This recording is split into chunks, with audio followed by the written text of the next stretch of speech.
He smiled at me from across the table. Warm. Practiced. The kind of smile that takes years to perfect. His hand reached for the bread basket. His cufflinks caught the light. Everyone at the table was laughing at something my sister had just said. I wasn't laughing. I was looking at his hands. I had seen those hands before. Not here. Not at a dinner like this. Somewhere I had spent a long time trying to forget. He looked up. Our eyes met for exactly 2 seconds. His smile didn't drop. It adjusted. That's when I realized something was very wrong. My name isn't important. What I do for a living isn't important either, though it matters to the story later. What matters is my sister. She called me 4 months before that dinner, more excited than I had heard her in years. She had met someone. He was kind, she said. Mature. Stable. His father was a federal judge. His family had a name in this city. She used the word finally 3 times in one sentence. I was happy for her. Genuinely.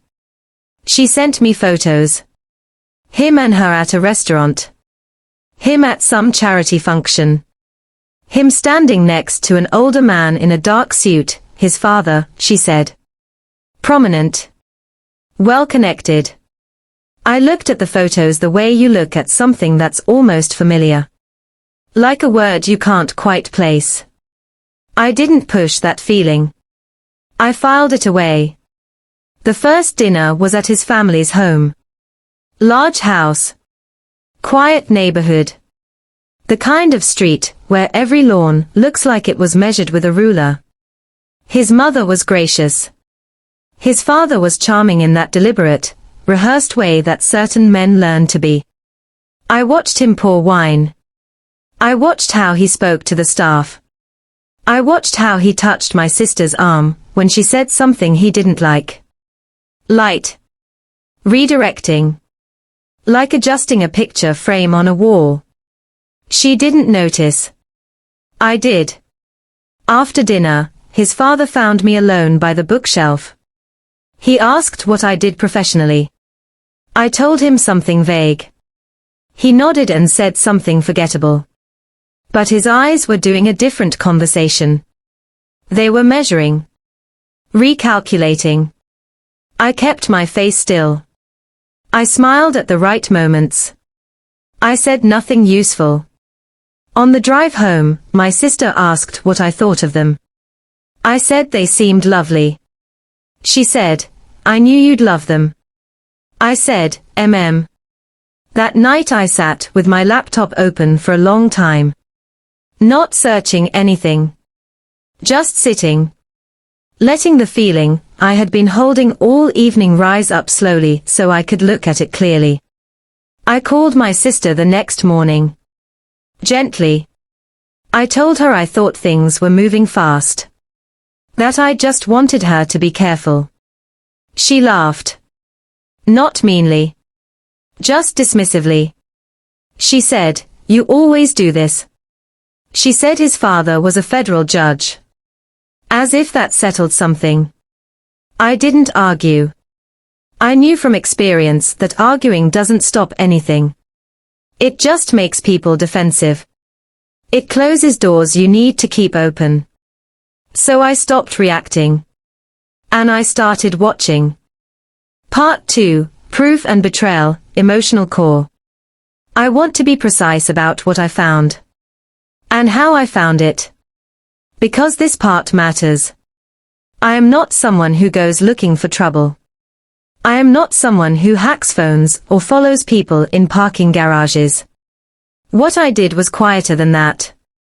And more patient. I started with the name. His father's name had been mentioned enough times at dinner that I had it clearly. A federal judge. Appointed. Confirmed.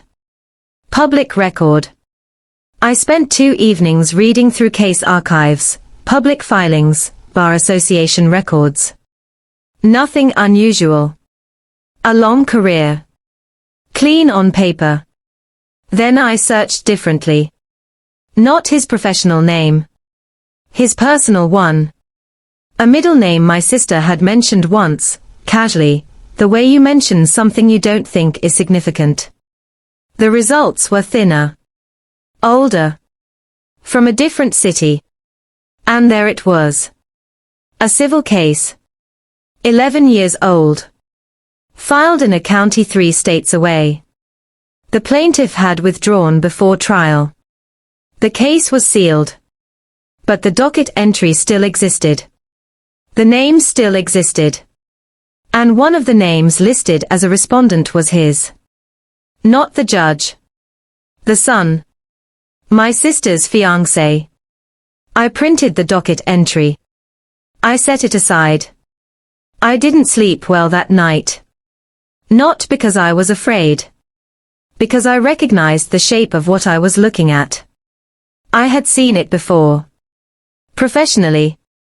You learn to recognize a pattern even when most of it is hidden. You learn that sealed cases and withdrawn complaints often mean the same thing. They mean someone was paid to go quiet. I made a call.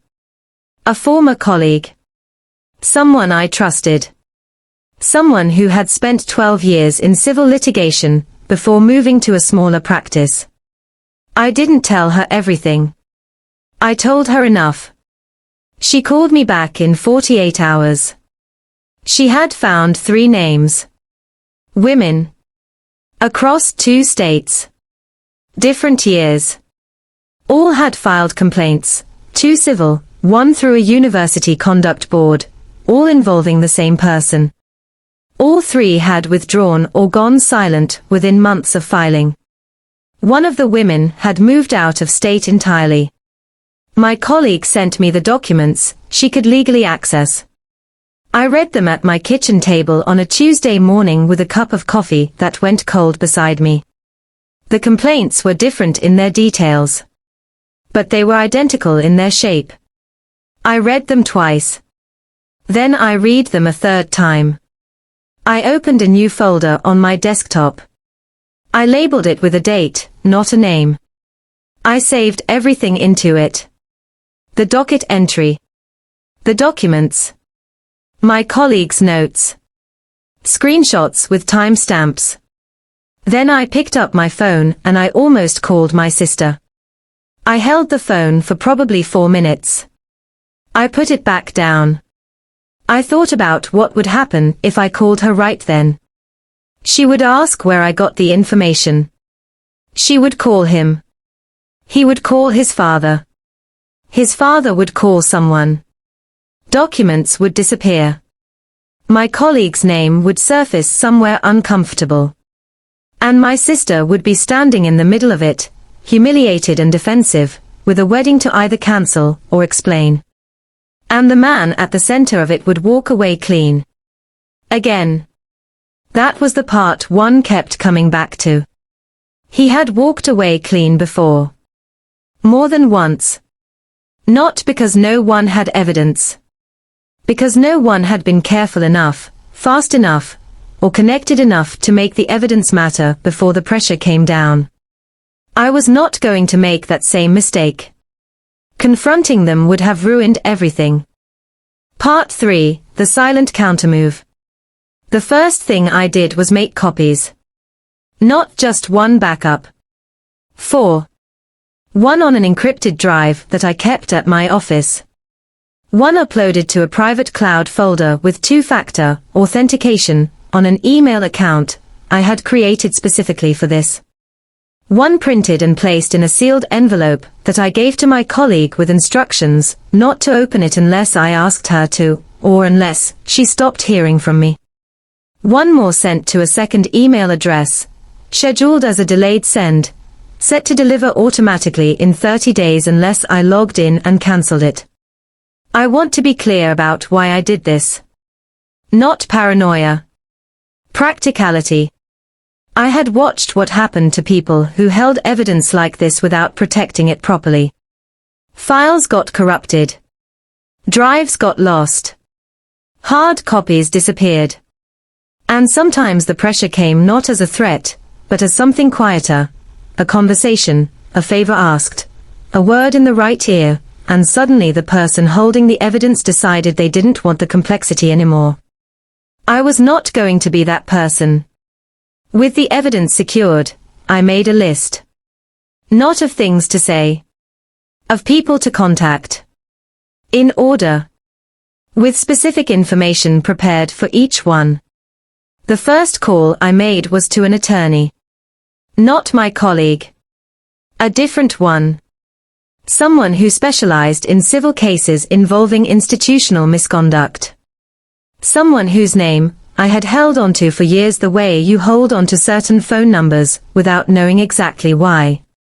I told her I had documented evidence of a repeated pattern of conduct. I told her I had a family member in a direct relationship with one of the individuals involved. I told her I needed to understand my options before I did anything visible. She listened without interrupting. When I finished, she asked me 4 questions. Precise ones. I answered all 4. She said, "Send me what you have. Don't contact anyone else yet." I sent it that evening. She called me back the following morning. She used a word I had been careful not to use myself. She used it calmly, the way a doctor reads a test result. She said she wanted to bring in someone else. A colleague of hers who had worked previously with a specific federal oversight body. Not aggressively. Just a conversation. I said yes. That second conversation happened 3 days later, by phone, with both attorneys present. I was asked to walk through the timeline. I did. I was asked about my connection to the family. I explained it carefully. I was asked whether my sister had any knowledge of what I had found. I said no. There was a brief silence on the line. Then the second attorney said, "That's probably been protecting her." I hadn't thought of it in exactly those terms before. But she was right. The following week moved quietly. I went to my sister's engagement dinner. I sat at the table. I watched his father make a toast. Gracious words. Something about family and the future. Everyone raised their glasses. I raised mine. I smiled at the right moments. His father caught my eye once during the toast. He held it for a second, the same way he had at that first dinner. Still measuring. Still recalculating something behind that steady, practiced expression. I looked back at him with nothing on my face. Just presence. Just calm. He looked away first. Outside, while the others were saying their goodbyes in the driveway, his son, my sister's fiancé, stood beside me for a moment. He said something pleasant about how glad he was that the families were coming together. I said, It's a lot of change all at once. He nodded, not really listening. Neither of us said anything else. I drove home. I checked my encrypted drive. I logged into the delayed email and reset the timer. I texted my attorney a single word that we had agreed would mean everything was still in place. She replied with one word back. Ready. The next morning, 2 things were scheduled. A meeting my attorneys had arranged with a federal oversight contact. And a phone call my sister had set up so her fiancé's family and our family could all speak together informally for the first time. Both were set for 10 a.m. They thought it was just another day. It wasn't. The meeting happened first. Not dramatic. No one arrived in unmarked vehicles. No one wore a badge visibly. It was a conference room in a building that looked like any other building on that street. My 2 attorneys. Myself. 2 people from the oversight body. A woman who worked in a specific division I won't name. A man who had been doing this work for a long time, and had the kind of stillness that comes from seeing too much to be surprised by anything. I brought a printed copy of everything. Organized by date. Tabbed. With a one-page summary at the front that my attorney had helped me write. Factual. No adjectives. Just a sequence of events and a list of corresponding documents. The woman across the table read through it slowly. The man didn't read it. He already had it. My attorney had sent it ahead. He asked me 2 questions. The first was about the sealed case. Whether I had accessed anything I shouldn't have. I told him everything I had was from public dockets, legally obtained civil records, and information given voluntarily by the 3 women through my colleague, who had their permission to share it. He nodded. The second question was about my sister. He asked whether she was a willing participant in any of this or whether she was, in his words, also a person who needed to be considered carefully here.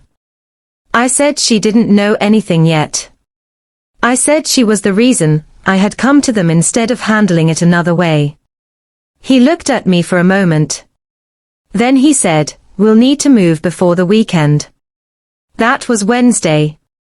I left the building and sat in my car for a few minutes. Not shaking. Just still. The way you get still when something you have been carrying for weeks finally shifts from your hands into someone else's. Then I called my sister. I told her I needed to see her that afternoon. Just us. No reason given. She could hear something in my voice. She said, "What's wrong?" Not a question. A statement. The way people talk, when they already know something is coming and they're just deciding how much room to give it.